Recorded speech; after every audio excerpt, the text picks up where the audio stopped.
Fala rapaziada, tudo bom com vocês? Saímos do Transferban, graças a Deus. O Botafogo está fora da lista do Banda FIFA, né, do Transferban da FIFA, e agora está permitido oficialmente para oficializar suas contratações e também encaminhar as contratações, né, que ainda não foram encaminhadas. Antes de mais nada, deixe seu like, se inscreve no canal e ative o sininho para você não perder nenhuma notificação aqui do canal do PH, beleza? Meu nome é PH Miranda e eu faço vídeo de futebol praticamente todos os dias aqui no canal, beleza? Bom, vamos começar falando das contratações que o Botafogo pode fazer, tá? Antes de mais nada, na verdade, vamos falar de como foi esse aporte, de como foi toda essa negociação para que o Botafogo saia do Transferban, né? Saísse do Transferban. Primeiro de tudo, no dia de ontem, na sexta-feira, pela parte do início da tarde, assim, tivemos a notícia de que o Tairo Arruda, CEO da SAF do Botafogo, havia sido demitido, ou melhor, deixado o cargo, né? A saída dele já havia sido especulada nos últimos dias, chegou a ser até confirmada por algum jornalista, depois desmentida pelo Textor, e agora, oficialmente, de forma oficial, o próprio perfil do Tairo Arruda anuncia a saída dele como CEO. E aí você tem algumas coisas que podem ser ditas disso, né? Na minha opinião, né? Vendo o que pode acontecer, já que, infelizmente, por ser uma SAF, por ter um dono, né? Por ter um cara ali, é muito difícil a gente ter uma transparência dos reais fatos, do que aconteceu realmente, tá?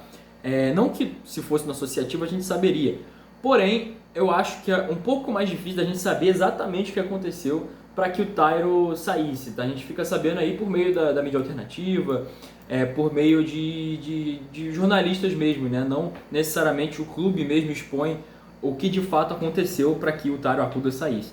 Mas o que a gente especula é que ele tenha se desentendido com o Textor, tá? Nesse meio todo de saída de Transferban, aporte financeiro, empréstimos. Pelo que foi entendido, ele seria contra o aporte financeiro que o Botafogo fez, né, o empréstimo que o Botafogo fez, na verdade, e por isso o Textor teria desvencilhado, né, com a pessoa do Tairo Arruda, e aí acabou demitindo o CEO do Botafogo, que deixa o cargo após 4 anos, né, que fez um trabalho muito bem feito, acho, né, o Tairo foi muito importante pra gente. Se vocês não sabem, o Tairo foi quem trouxe o John Textor pro Botafogo, na época que o John Textor estava de olho em algum clube aqui no Brasil, ele praticamente fechado já com o Londrina, tá, ele olhava com bons olhos pro Londrina, e aí o Tairo falou, olha aqui, pô, tem um clube aqui no Rio de Janeiro, um clube grande, um clube de Série A, que estava jogando a Série B, mas agora voltou a Série A do Campeonato Brasileiro, um clube com maior expressão, um clube com maior exposição, em todos os sentidos. E aí o Textor foi lá e quis o Botafogo. Então, se não tivesse o Tairo Arruda, não teríamos o John Textor, tá? Então, realmente foi muito importante pra gente, só tenho a agradecer, acho, o Tairo Arruda foi extremamente importante, mas agora ele deixa o Botafogo. Acho que foi uma rescisão amigável, tá? Não teve nenhuma briga, discussão, pelo menos o que saiu pra mídia, tá? Que não teve nem nada assim de ruim.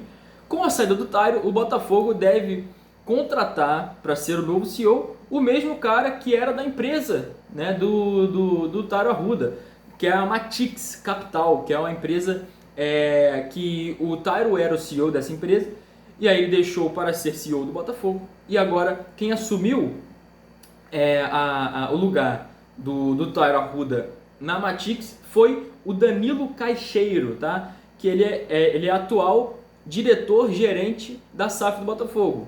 Porém, além disso, ele é sócio da Matix, tá? Então, o Tairo, que é dono, né, da Matix Capital, agora tem o seu sócio, pode assumir o seu lugar na SAF do Botafogo como CEO, tá? É o nome mais cotado até agora, para assumir essa função dentro do clube, beleza? Bom, falando um pouquinho do aporte, o Botafogo fez um empréstimo de aproximadamente 50 milhões de euros, né, de dólares, desculpa, que vão ser pagos até o meio do ano, tá? Porém, com uma prospecção de aumento, tá? Infelizmente, é o preço que a gente paga por estar no Transferban. A gente vai ter que fazer um aporte financeiro, um empréstimo muito grande, com juros muito altos, e infelizmente é o que dá para fazer agora, tá? Ou é isso, ou a gente ia ter que pedir empréstimo no meio do ano, novamente, para pagar salários. Então eu prefiro que a gente pegue um empréstimo agora e eu confio muito na diretoria do Botafogo. Eu acredito que eles têm capacidade para fazer a coisa acontecer, para fazer uma boa temporada, uma boa gestão financeira nesse ano. Tem capacidade, tá? Não estou dizendo que vão fazer, mas tem capacidade para fazer. São profissionais extremamente capacitados. Então, o que nos resta é confiar, tá? O que nos resta é confiar, porque realmente vai ser muito difícil que não haja, por exemplo, vendas no meio do ano, vendas importantes no meio do ano, para que a gente consiga pagar esse empréstimo, tá? O Botafogo, com o empréstimo agora, quitou 10 milhões de dólares, né? Cerca de um terço do que o Botafogo deve ao Atlanta United, pelo Thiago Almada, ou seja, eram praticamente aí 30 milhões de dólares, o Botafogo pagou 10 milhões e vai pagar mais 20 milhões em 4 parcelas de 5 milhões de dólares. Então, daqui para frente. Então, vai ser aí basicamente com o pagamento da primeira parcela de 10 milhões foi feito o empréstimo de 25 milhões de dólares, né, e vão ser pagos no mínimo 50 milhões de dólares, né, com o dobro, né, que o Botafogo vai pagar por esse empréstimo no meio do ano. Então, é complicado? É complicado, porque atrasando esse já vira 100, e aí 125, 175 milhões, e aí só aumenta em um espaço de um ano depois do meio do ano, da janela do meio do ano. Teríamos uma dívida de 1 bilhão. Então é complicado, mas eu acredito que foi o melhor a ser feito no momento, era o que tinha para fazer, principalmente que a pressão interna era absurda, não só interna, mas externa também, da torcida, para que a gente saísse desse Transferban e que a gente consiga, no mínimo, anunciar os reforços que já estavam encaminhados, e agora o Botafogo pode surgir uma nova negociação, novos nomes aí, beleza?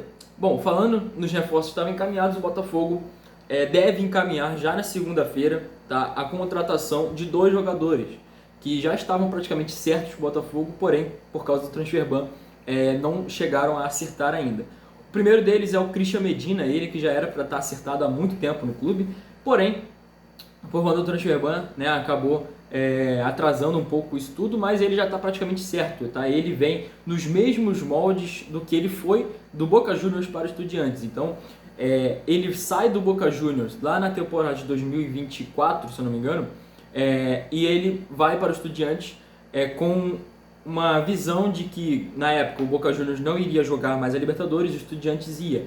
E aí, os empresários pagam a multa do jogador lá no Boca Juniors e oferecem, né, de forma gratuita para os Estudiantes. Então ele vai para os Estudiantes como se fosse uma negociação a zero custo, porém os empresários que pagaram a multa dele.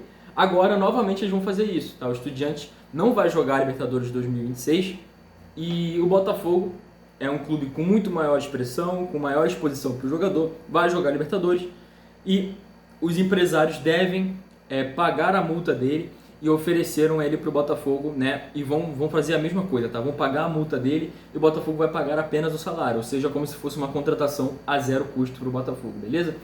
É uma ótima contratação, acho que vai ser crucial, vai vir para ser titular absoluto do time, muito bom jogador, muito habilidoso, só tem a ganhar o Botafogo, tá? A outra contratação que o Botafogo já tinha encaminhado, essa já um pouco mais recente, é o Marco Di Cesare, tá? Ou Di Cesare, ou Di Cesare, enfim, não sei como é que fala o nome dele, mas pra frente a gente vê. É o zagueiro, tá? Do Racing, que atuou no Racing nas 2 temporadas passadas. Ele tem 24 anos, ou seja, um zagueiro jovem. E ele deve chegar, esse já não é de graça, tá? Ele deve chegar a cerca de 4 milhões de dólares, ou seja, cerca de 21 milhões de reais que vão custar para o Botafogo. E aí ele deve preencher a lacuna do lado direito da zaga do Botafogo, tá? Então, naquele sistema de 3 zagueiros do Botafogo, ele deve atuar pelo lado direito, ele chega para ser titular, tá? Da posição no Botafogo. Gosto muito dessa contratação, a gente precisa muito de um zagueiro, e o que saiu nas notícias até agora é que o Botafogo ainda não está satisfeito com a zaga, tá? Deve ir ao mercado contratar um zagueiro pelo lado esquerdo. E com isso, pelo menos na minha perspectiva, fica a ideia de que o Anselmi já deve ter comunicado à diretoria que ele pretende utilizar o Barbosa como zagueiro central. Tá? Se o Botafogo ainda vai atrás de um zagueiro pelo lado esquerdo, quer dizer então que no sistema de 3 zagueiros, o Barbosa deve atuar como um zagueiro central. Essa é a minha visão, tá? Não estou dizendo que isso vai acontecer. Pelo que a gente tem analisado dessas contratações, e que o Botafogo agora acaba de encaminhar a contratação do Di Cesare, que é pelo lado direito, e ainda deve buscar um pelo lado esquerdo, ou seja, o Barbosa, que é titular indiscutível do Botafogo, deve atuar pelo meio, tá? Enfim, é a minha visão, é o meu pensamento sobre isso, tá? O Botafogo deve ir ao mercado contratar, além de um outro zagueiro, algum outro jogador? A resposta é talvez. Talvez por quê? Muito se tem comentado sobre a possível chegada de algum novo goleiro, tá? Que o Botafogo possa trazer. Agora, essa é uma situação um pouco mais complicada, já que o Botafogo não está podendo gastar tanto dinheiro assim, e é uma posição que, teoricamente, a gente já tem o dono da posição, que é o Neto. O Neto ele chega no Botafogo na temporada passada, no meio da temporada passada, para assumir a titularidade. Tá? Ele acaba chegando, acaba assumindo a titularidade mesmo, e no meio ali ele acaba sofrendo uma lesão, depois de ser duramente criticado pela torcida, tá? Justamente, tá? Eu fui um deles que criticou, e acredito que o Botafogo deveria realmente ir atrás, já que o Neto é um goleiro mais experiente, é um goleiro que não está no seu auge físico nem técnico, longe do seu auge físico e técnico, então muitas bolas que, por exemplo, no jogo contra o Grêmio a gente viu, óbvio que não gosto de ficar pegando uma atuação específica para você resumir o jogador inteiro, mas não só essa partida, como outras desde a temporada passada e no início desse ano, a gente vê uma dificuldade imensa dele se movimentar, e eu acho que é uma questão física, tá? Não acho que é porque ele é ruim ou algo assim do tipo, eu acho que realmente é uma questão física da idade dele. É um goleiro já mais experiente, um goleiro realmente que deixa a desejar em alguns aspectos, ok? Por conta da sua idade. E aí, na minha opinião, o Botafogo poderia ir atrás de um goleiro, tá? E acho que você tem alguns nomes no mercado muito interessantes, até no próprio futebol brasileiro. Por exemplo, vou citar o Lucas Arcanjo, goleiro do Vitória, tá? Seria um custo-benefício muito interessante para o Botafogo.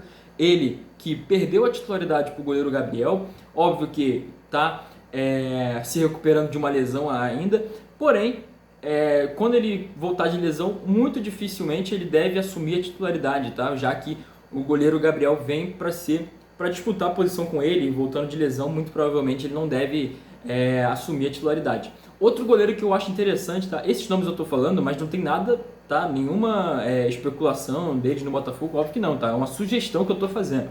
Outro goleiro que eu acho muito interessante é o goleiro Pedro Morisco. Esse eu já acho um pouco mais difícil, do Coritiba, tá? Eu acho ele muito, muito bom, muito acima da média.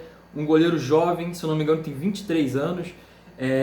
E ele é muito, muito, muito promissor, tá? Acho um goleiro muito bom para a idade dele, um goleiro absurdo, tem uma saída de bola excelente, um reflexo muito bom, e já nessas duas primeiras rodadas a gente já viu o quanto ele era bom, mas desde a temporada passada na Série B, pelo Coritiba, a gente já sabia que ele era muito, muito acima da média, tanto para a idade dele, quanto para o clube que ele estava. Então, essa seria a contratação ideal para o Botafogo, na minha opinião, tá? Porém, por que eu acho mais difícil? Porque como ele é muito jovem, acho difícil o Coritiba querer vendê-lo, ainda mais o Coritiba que a gente sabe que tem um histórico, né, de vendas de jovens diretamente para a Europa, tá? Dificilmente o Coritiba vende os seus jogadores da base, promissores, para dentro do próprio país. Então, eu acho que seria um pouco mais difícil essa negociação. Já que ele é jovem, ele é promissor, alguns clubes da Europa já até tiveram interesse na contratação dele, então acho um pouco mais difícil. tá? Mas seria, obviamente, um sonho, o ideal. Essas são as minhas sugestões, tá? Não tem nada certo, tá? O Botafogo pode achar um outro jogador, obviamente o scout trabalha muito melhor do que eu, mas essas são as minhas sugestões. Acho que eu gostaria muito de ver esses dois goleiros no Botafogo, visto que eu acho que é uma posição carente ainda, tá? Acho que o Botafogo pode acabar, ainda não sofreu, mas pode acabar sofrendo muito com essa posição no meio do ano, e aí realmente vai ser muito complicado correr atrás depois, tá? Enfim, outra posição que eu acho que o Botafogo deve ir atrás, isso aí já não é achismo, tá? E realmente saiu a notícia de que o Botafogo pode ir atrás de um centroavante, tá? Ainda não tem nenhum nome sendo especulado, ou que já saiu na mídia, mas com certeza o scout tem seus nomes lá. Porque o Botafogo deve negociar, tá? Deve negociar, isso aí já é praticamente encaminhado, tá? É uma possível negociação com o Cris Ramos, tá? O atacante que era o reserva do Arthur Cabral. E como o Botafogo, com a chegada dos seus reforços, tanto o zagueiro de Cesare, quanto o meia Medina, quanto, por exemplo, o Vijalba, né, que já foi anunciado, né, já se apresentou e tudo, mas ainda não foi inscrito no bid, então não pode jogar. Agora vai ser, né, na segunda-feira, provavelmente já deve se juntar ao elenco principal e atuar, podendo atuar, está disponível já contra o Fluminense no meio de semana. E aí, com a chegada desses jogadores, o Botafogo deve chegar a 13, né, jogadores estrangeiros no seu elenco, né, e a CBF tem uma regra de que só podem ser 9 jogadores por partida, né, relacionados por partida, 9 jogadores estrangeiros. Então, o Botafogo teria que ficar de olho, tá? Realmente, a gente pode ficar de olho em algumas negociações que podem acontecer ainda nesse final de janela, tá? Principalmente de estrangeiros. E aí eu falo tanto do Cris Ramos, como eu falei agora, e o Botafogo pode ou deve ir atrás de algum outro atacante para preencher essa lacuna. Já tem o Kadir, mas é muito interessante que a gente traga mais um nome, tá? E provavelmente deve ser algum nome brasileiro, não só aqui no futebol brasileiro, mas atuando lá fora. E também tem o Joaquim Correia, tá? Que é outro estrangeiro atuando no Botafogo. Esse eu acho um pouco mais difícil de ser negociado, mas eu acharia uma negociação interessante, tá? Do Botafogo fazer. Obviamente tem que surgir algum clube interessado, mas acredito que ele, se eu não me engano, o River Plate tentou negociar, ele foi oferecido ao River Plate, ou o River Plate tentou negociar com ele, mas acabou melando. E eu acho que seria interessante, já que é um salário muito alto, tá? Então, além de aliviar o limite de estrangeiros do elenco do Botafogo, aliviaria os cofres também, já que ele tem um salário em torno de 1.800.000. Então, realmente ficaria um pouco mais fácil para o Botafogo na questão salarial. E aí você tenta contratar algum outro jogador aí brasileiro, enfim. Ou acho que nem precisa para a posição de meio campo, acho que é interessante, né? Na verdade, ele é contratado para jogar pelas pontas, então você troca ele pelo Vijalba. Então, acredito que é uma troca interessante visando isso. Eu estou dizendo isso por achismo, tá? Ele não saiu nada que ele vai ser negociado, nem ele, nem o Cris Ramos, tá? Mas provavelmente vão ser, tá? Visto que o Botafogo tem 13 estrangeiros no elenco, então não deve ficar cheio de estrangeiros assim o time para jogar essa temporada, até porque tem o seu limite e tem limites por partida. Então, a minha visão é de que o Botafogo deve negociar algum deles, beleza? Bom, rapaziada, esse foi o vídeo, espero que vocês tenham gostado. Se gostou, deixe seu like, se inscreve no canal e ativa o sininho para você não perder nenhum vídeo. É isso, e agora vamos para mais notícias daqui para frente do Botafogo, do mundo da bola. Vamos ver o que vai sair. Segunda-feira, provavelmente, nesse final de semana deve estar uma aliviada, já que o bid não está aberto, tá? O bid só abre segunda-feira, então a gente só vai ter negociações avançadas mesmo, né? Apresentações do Di Cesare, do Medina, o Vijalba já inscrito e outros jogadores também, provavelmente só na segunda-feira, tá? Agora no final de semana, o que pode acontecer, né, a gente vai ficar atento, obviamente, uma possível nova negociação com algum outro jogador, tá? E, obviamente, também uma negociação de algum jogador do Botafogo, tá? Com algum outro clube. Então, Isso pode acontecer, a gente vai ficar atento e eu vou gravar para vocês com certeza um videozinho. Beleza? Bom, me siga nas redes sociais, o link tá aqui na descrição. E é isso, rapaziada. Tamo junto, é nóis.